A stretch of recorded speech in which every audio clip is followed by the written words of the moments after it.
I recently bought the Smallrig RC 30B COB light, and it's actually been a great addition to my production. I'm actually using it right now, right behind me as a hair light, and it only sells for $100, and I actually got it for much cheaper at around $80. From time to time, there's a coupon and deals on Amazon, but it's not all good news. There's a lot of pros, but there's definitely some cons. Let's dive in.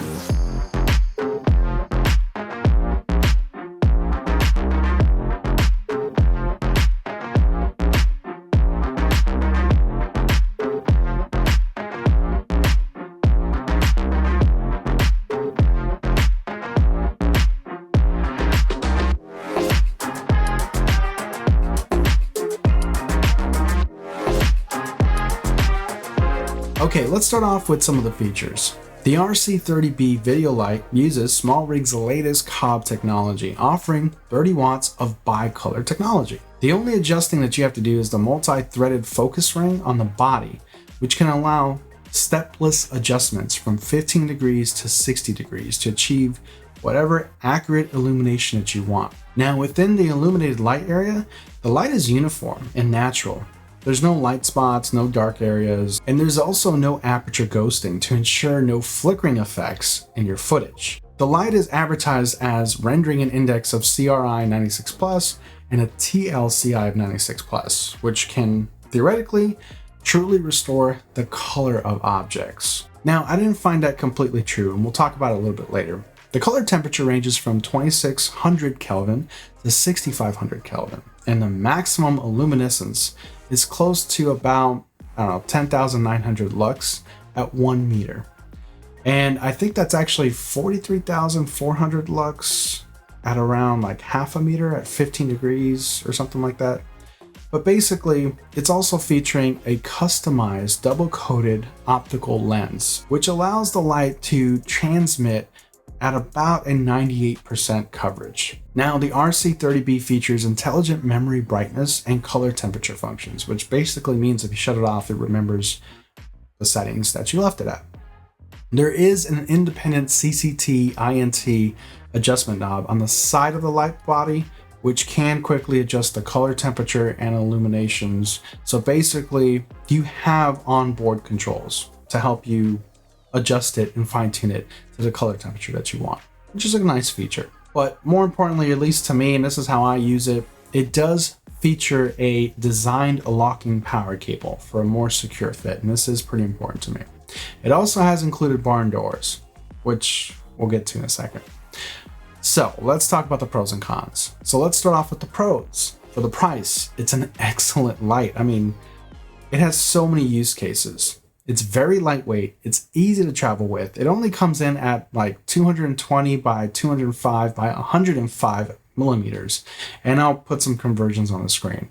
It's only weighing 480 grams, and that's whatever in standard units. The spotlight feature and the switching through the different angles works really great. I'm actually really happy that it is stepless. When you do adjust your spotlight, it truly is stepless, and it feels just very smooth. That's actually a really cool feature because I've had some that don't do that, and you can kind of feel them clicking, and yeah, it doesn't feel good, at least to me. So, with all that being said, I find the light plenty bright enough for what I use it for. So what do I use it for, besides adding a hair light like I'm using it right now in this video? Well, I actually love adding a spotlight to objects and products that I'm showcasing. So for example, I recently did the Audiio microphone review, right? That was a clone of the Neumann U87. And I used the spotlight to kind of showcase all of the mics, including the Audiio mics. And it actually came out fantastic. It gave this really cool, like cinematic, and I hate to always throw that word around, but a cinematic silhouette shot of the products. Really adds in this like larger than life look to the scenes. I also use it a lot for hair lights and interviews. I recently did a couple of interviews, and a particular interview here for a small business owner, you can see that she has the light right on her hair.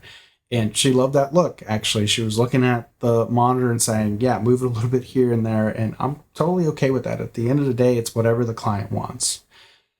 So it works really well as a hair light at the bare minimum to add that separation from the background. And as you can see right now, it's working really well. But it is only 30 watts, so your miles may vary. The light is dead quiet with absolutely no noise. I've never had it overheat or anything like that.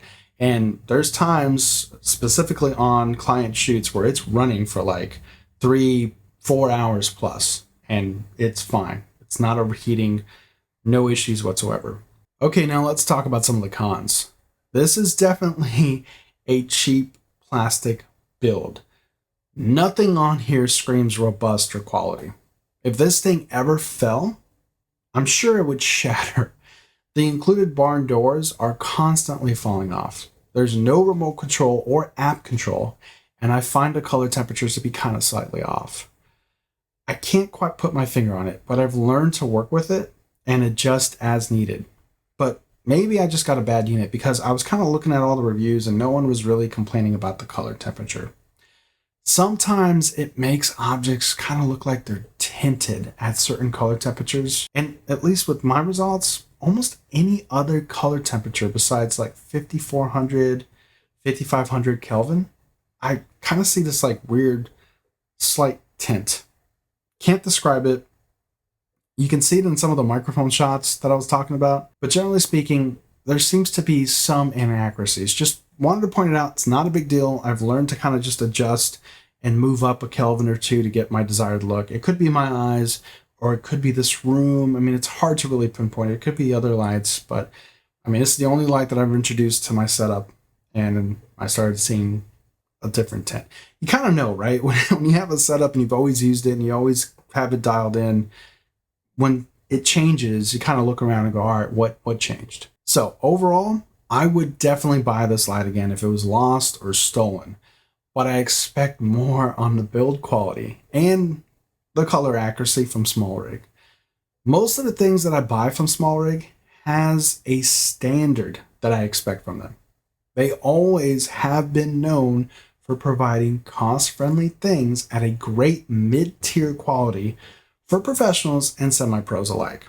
I would love to see a version 2 of this light with a better build and maybe at like 60 watts. And I would definitely be willing to pay extra too if we got those features.